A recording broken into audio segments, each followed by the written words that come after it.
Most people see airports as gateways to the world, places where vacations begin. But in the heart of Colorado, in the middle of nowhere, stands a structure that terrifies even the most skeptical: Denver International Airport. It was built on a budget that has grown by a whopping $2 billion. It was delayed by 16 months. Why? Officially due to baggage system issues. Unofficially, many believe that something much deeper than just the foundations for terminals was being dug here. A swastika-shaped floor plan, apocalyptic paintings that seemed to predict the end of civilization, and Masonic symbols carved into stone. Today, I'm taking you on a journey underground that the elite don't want you to know about. Welcome to the greatest mystery of modern architecture. Is Denver just an airport, or is it a fortress for the chosen ones? The first thing you see as you approach Denver isn't the terminal, it's him. The Blue Mustang. The locals call him Blucifer, a 10-foot-tall, anatomically terrifying statue of a blue stallion with glowing red eyes. Many travelers complain of feeling uneasy when they walk past it, but this isn't just about aesthetics. This statue has real blood on its hands, or rather, its hooves. In 2006, as sculptor Luis Jimenez was working on finishing it, a piece of the 4-ton beast broke off. The massive head of the statue fell directly on Jimenez, severing his femoral artery and causing the artist to bleed to death on the spot. The statue literally killed its creator before it was even finished. The conspirators are clear. Blucifer represents the fourth horseman of the apocalypse from the biblical book of Revelation, a horse on which death himself sits. Why would someone choose such a symbol as a welcome sign at an airport? The official story is that the red eyes are a tribute to the sculptor's father, who owned a neon shop. But at night, when those eyes burn into the darkness over Colorado, it's hard to believe that they're just decoration. If you thought a killer horse was strange, wait until you step inside the terminal. Most airports decorate their walls with scenic landscapes or abstract art. Denver? Denver has a series of murals that look like storyboards for the end of the world. Take a look at this.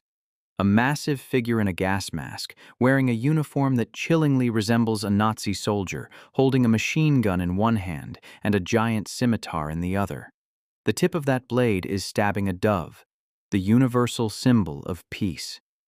Below him, a gray line of weeping mothers holds dead children, and a procession of refugees flees their homes.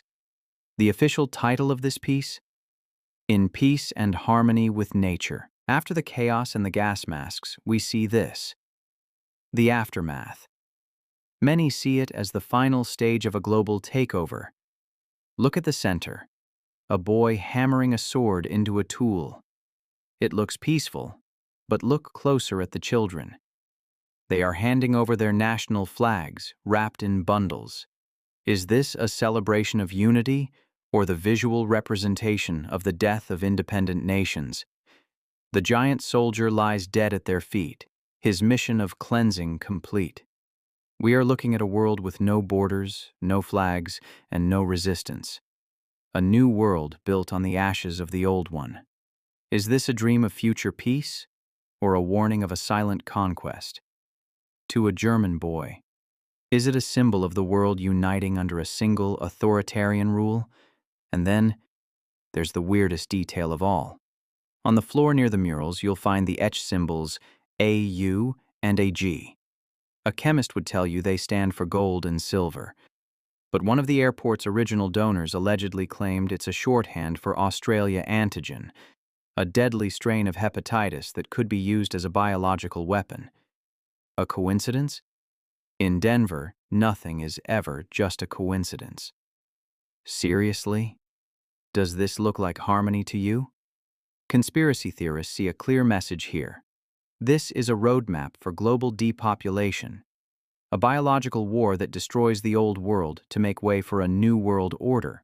Notice the details, as if the murals and the killer horse weren't enough. Denver International Airport has one more surprise for weary travelers. Perched above the baggage claim carousels are bronze statues of gargoyles. These winged, demonic-looking creatures aren't just standing there. They are sitting inside open suitcases, staring down at everyone who passes by. In medieval times, gargoyles were placed on cathedrals to ward off evil spirits, but they also symbolized protection over a specific territory. So, why are they here?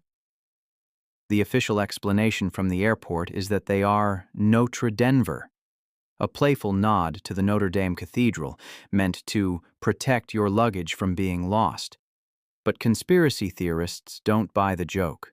They point out that in many occult traditions, gargoyles represent sentinels or watchers. They mark the entrance to a sacred or forbidden place. Why place watchers specifically at the baggage claim, the very place where the elevators lead down to the restricted underground levels? Some even claim that these statues contain hidden cameras or microphones, serving as the eyes and ears of the secret occupants below. Whether they are a quirky art piece or ancient symbols of guardianship, one thing is certain. Having a winged demon watch you wait for your bags is a choice no other airport in the world has made. To truly understand who built this place, we need to look closer at the Great Hall. There, embedded in the floor, lies a polished granite capstone. It's not just a marker, it's a statement. At the top, you see the square and compasses, the unmistakable seal of the Freemasons. Beneath it, the stone claims the airport was funded by the New World Airport Commission. Here is the problem. This commission does not exist. No public records, no tax filings, no office address. It is a phantom organization. Why invent a fake commission for a multi-billion-dollar public project? Unless, of course, the name itself, New World, is the actual message. But the mystery goes deeper. Look at the date. March 19th, 1994. If you add these numbers together in certain occult traditions, they hold specific numerological weight. Even more disturbing is the braille inscribed on the stone. While it's meant for the blind, some researchers claim that when translated, certain characters reference Great Hall in a way that aligns with Masonic temple architecture. Then there's the time capsule buried beneath it. It is set to be opened in the year 2094. Why wait 100 years? What did the Grand Lodge of Colorado, whose name is also etched here, leave for the future? Local whistleblowers and former construction workers have whispered for years about secret meetings held during the capping ceremony. They talk about strange vibrations felt near the stone and the fact that it sits directly above the most restricted area of the underground complex. Is this stone a memorial, or is it a key? A spiritual anchor for whatever is operating beneath the feet of millions of unsuspecting travelers. The airport calls it art. The symbols call it a foundation for something much darker. If the murals are the prophecy and the capstone is the signature, then what lies beneath the airport is the prize. When Denver International was being built, 5 massive buildings were constructed and then mysteriously buried. The official story? They were misplaced during construction or were part of a failed automated baggage system. But you don't just misplace 5 multi-story buildings. This failed baggage system became a black hole for money, pushing the project $2 billion over budget. Where did that money really go? Whistleblowers, including former construction workers, have described a literal underground city. A labyrinth of tunnels so vast they have their own transit system, specialized ventilation, and electromagnetic shielding. Look at the airport from above. The runways are arranged in a shape that many say resembles a swastika. The authorities claim it's for maximum efficiency in shifting winds, but in the world of high-stakes symbolism, there are no accidents. Why build a massive fortress in the high desert of Colorado, miles away from the city center? Because Colorado is geologically stable and far from the rising sea levels. It is the perfect backup capital for the United States. While millions of travelers rush to their gates above, an elite infrastructure waits below, stocked, shielded, and ready for a day that hasn't come yet. After hearing about demonic statues, apocalyptic murals, and secret bunkers, it's easy to feel like you've stepped into a thriller movie. But every story has 2 sides. What does the airport administration have to say about all this?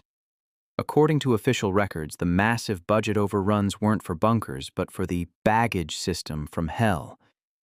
The technology was simply too ahead of its time, leading to mechanical failures and years of delays. The buried buildings? Architects claim they were simply early phases of the project that were abandoned when the design changed, a common, albeit expensive, occurrence in massive infrastructure projects.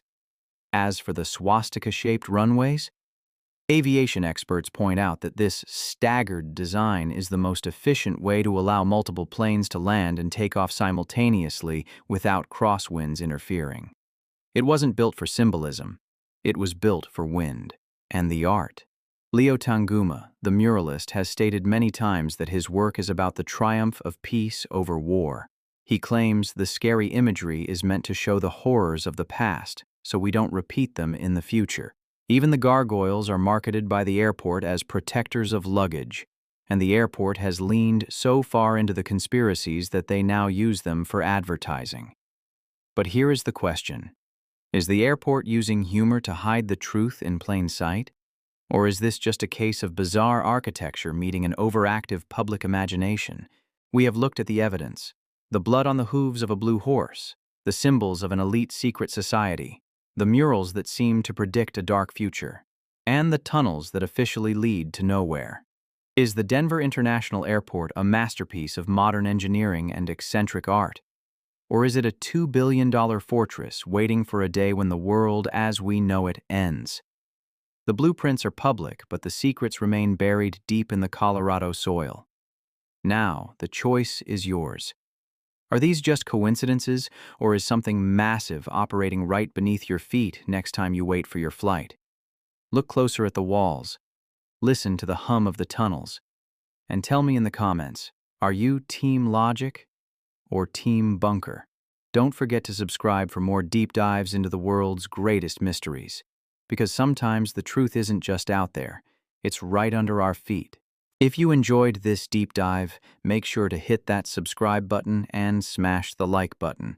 It really helps the channel out and you won't miss our next mystery. Thanks for watching.